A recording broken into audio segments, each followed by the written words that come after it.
Hello, everyone, and welcome to another episode of the Striation 6 podcast. My name is Sam Chada. I am the host of the Striation 6 podcast. I'm also the owner of Striation 6, and I'm bringing you this podcast as I do with all the other podcasts I do and everything that I do in the exercise industry to help you feel, function, look, and live better through exercise. And I hope this episode does just that. And this is episode one of a series that I'm calling Exercise Versus.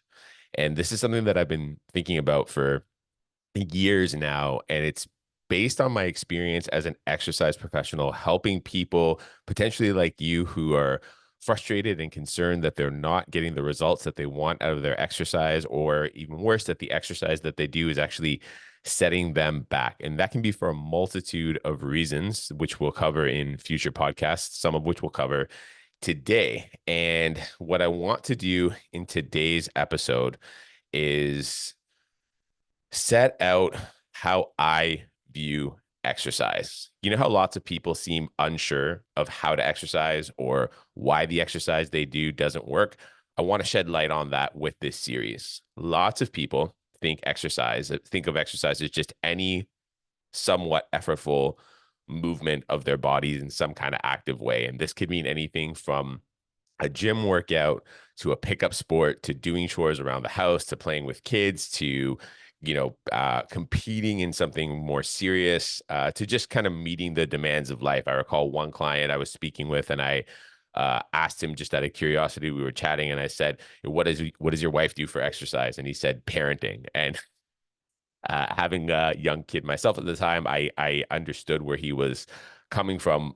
The problem is that these activities, these endeavors that we undertake with our bodies outside of effective exercise, is that too often they're either insufficient to create a desired exercise result, too intense for the user to respond in an overall positive way based on their exercise goals, based on their stated exercise goals, or misdirected such that no matter what the response is, it doesn't work towards the person's end goal. So, in a dispassionate way, without judgment on any individual who might be undertaking some sort of ineffective, misdirected, or even painful exercise path, in kind of a dispassionate way, this means that what this user sees as exercise has failed them. And I would submit that anyone voluntarily undertaking what they see as exercise, in all likelihood, I mean, maybe there's some weird case here and there, but in all likelihood, doesn't want their exercise to fail them. I'm sure if you're listening to this podcast, you don't want your exercise to fail you, or even worse, you don't want to feel that you have failed at exercise. That would be just a terrible thing. So if you're feeling frustrated, scared, or emotionally exhausted, then this podcast series is for you. What I want to do is help create a framework for what exercise is compared to other kinds of physical effort, so that you can allocate your time and energy to it and your other physical efforts in an appropriate way for your goals, for your lifestyle, for your body's current settings, for your current capabilities. Get the most out of your exercise and just have all of the energy and tools that you need, the physical tools that you need to live your best life. All right. So, what we're going to do next is set out a definition as I see it of exercise. And what that's going to do is provide a benchmark for future episodes in this series where I compare exercise to, say, labor or activity or play or practice or training or competition. Now, some of these things can be tightly grouped together. We might cover two of these things in a same episode. And the other thing I want to say is that there is a lot of overlap between these things and exercise. Lastly, what I want to say about these other things is it is not my intention at all to set exercise up as better than any of these things. In fact, the other things that we're going to talk about for most people are their actual goals. All right. Now that sounds a little elusive and vague right now.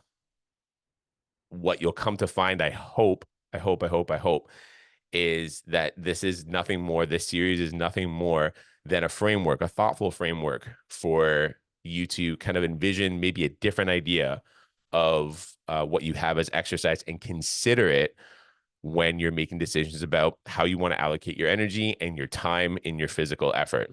And my biggest fear in this next part, as I define exercise, my biggest fear is that I'm going to come off as arrogant or just trying to make myself sound smart, which is absolutely not my intention at all. And if you know me, if you're a member here at Striation 6, or you know me outside of the gym, uh, hopefully you know that hopefully I at least have a reputation with you, that that would not be the case in what I do as an exercise professional. If I were to do that, if I were to just come off here to try to make myself sound smart, it accomplishes nothing. It alienates you in addition to not helping you. And it's not that I don't think you have the ability to follow or understand me, only that you would get me wrong in my intentions. So please stick it out with me here through this next little bit as I set out my definition of exercise, how I see it, and how I would consider you to potentially view it, and then break it down. And as I said earlier, for the rest of this series, I'll be using this definition of exercise as a benchmark comparison for the other kinds of physical effort that are, in my view, wrongly perceived as exercise for a number of reasons. So stick with me, and I hope you find this material helpful to you feeling, functioning, looking, and living your best. All right, so here we go. In my view, I've got these bullet points laid out here. In my view, exercise is a deliberate, voluntary, and primarily physical effort on the part of an individual with a particular intention to cause or prevent a specific movement or series of movements in a specific manner or orchestration in the body of that individual against an also specifically applied resistance in a sufficient amount with the aim of improving a given number of internal bodily functions and therein producing better health in the individual, including but not limited to muscular output, muscular growth, active available joint mobility, movement orchestration under specific conditions, and cardiorespiratory function that is also divorced to the greatest extent possible from the performance of outcomes, tasks, and events that would or could occur outside of the body of the individual. So that's a long definition. So for the remainder of this podcast, I'm just going to break that down. I'm going to break it up into little parts and set myself up. Hopefully, first of all, I'm amenable to having this idea altered. For me, this is a long time evolving idea, seeing exercise from a number of different perspectives, my own evolution as an exercise professional, having learned under a bunch of different brilliant teachers and worked with a bunch of different brilliant practitioners in the field. This has been a long time evolution of how I see exercise in my view. So if you disagree, leave a comment. If you have questions after this breakdown, please reach out to me, sam@striation6.com, or leave a comment as well. Let's engage. And I'm open to learning, and I hope this helps you as I begin to break it down. So let's break this down piece by piece, and we'll probably go another 10 minutes or so here. So in my view, exercise is, here's this first part, a deliberate, voluntary, and primarily physical effort on the part of the individual. So deliberate, it's on purpose. Voluntary, you are doing it willingly. Okay. And primarily physical effort. So we think of exercise as mostly physical. I'm saying primarily physical because, one, our physical systems, our emotional systems, our cognitive systems are one constantly interacting working unit, and we need our cognitive systems, we need our mental and emotional systems in check for our physical systems to work optimally. There's endless material about mindset and exercise and sports psychology and things of that nature. So I'm calling it primarily physical because that's the framework that I deal with. I deal with trying to change people's physicality. If it changes the other stuff along the way for the better, excellent. All right.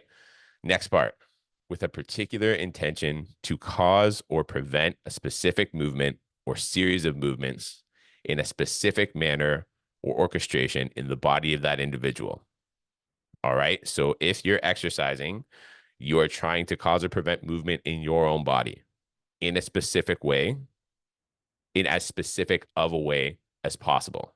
This implies a number of things. Okay. The whole idea of intention and specificity means that there's a certain mindfulness, in my view, that comes with exercise. I am loathsome of the term just do it. And I know it sold a lot of shoes, but I'm loathsome of the term just do it because once you're off the couch doing something, it runs out of utility. That term just do it runs out of utility. After you've said, okay, I'm off the couch and I'm doing stuff and it feels better than just being on the couch and, not physically feeling good. Cool. Now we actually have to put some thought behind what we're doing. And the challenge I have with the just do it philosophy is it's seen as kind of a panacea. Just do it. Just go do something. Yes, just going and doing something is better than doing nothing.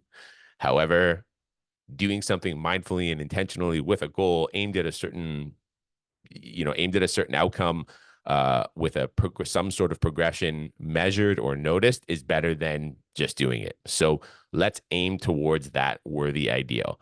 When we talk about specific movements, that's exactly what, in my mind, exercise is. There are defined movements or prevention of movements, and those are often occurring at the same time, orchestrating movement in one area of the body while preventing movement in other areas of the body. For example, as you're running, you're moving your shoulders, you're moving your legs, you're moving your pelvis, and you're doing your damnedest to keep your head straight forward and unmoving as possible. So that's just a simple example, but there are endless examples of this. You're trying to orchestrate this series of movements or prevention of movements in your own body. What's happening in somebody else's body has nothing to do with your exercise. Okay. And we'll cover more on that as we go through the comparisons to other types of activity. Okay. Next part, against an also specifically applied resistance in a sufficient amount. Okay, so when I'm exercising, I'm moving or preventing movement against deliberately applied resistance. I am aware of the resistance level.